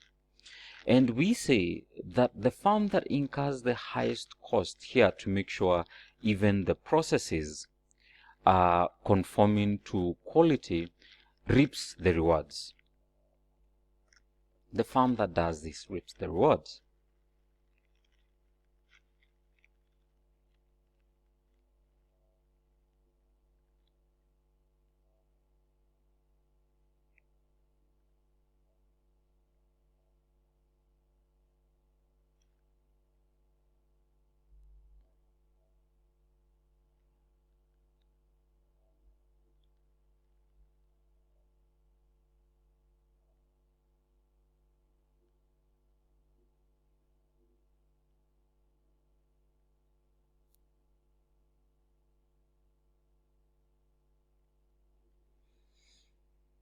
Okay, so sorry about that. They reap the rewards. That's what I was saying. Anyway, then you have the firms that incur a lesser amount on this section, on this arena, and they're forced to incur what you call non-conformance cost of quality. And this is the cost of establishing a complaints system. This is the cost of receiving defective products. This is the cost of lost business because of defective products. This is the cost of reworking the products after they are found defective.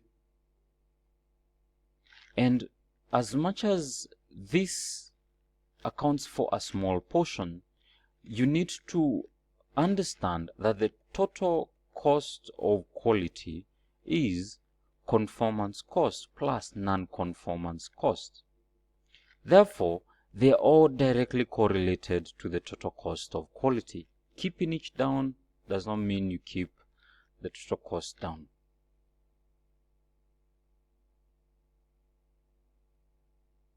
So what do you do? What are some of the principles of making sure that your quality is adhered to? The first method which I will discuss is the threshold method.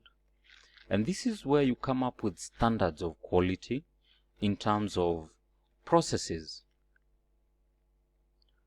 For example, GQuart has what you call a threshold, or what we call the service charter. And the service charter says, for example, if you apply for a transcript, you should get the transcript within 14 days. That's a quality standard. If your certificate had an error, you apply and you get it within this number of days. That's a standard. So everything that is being done is being checked against the standard. But is there anyone in GQuart to enforce those standards? I think not. I think not. So overall, we always want to have that idea. We always want to have that idea that standards are good.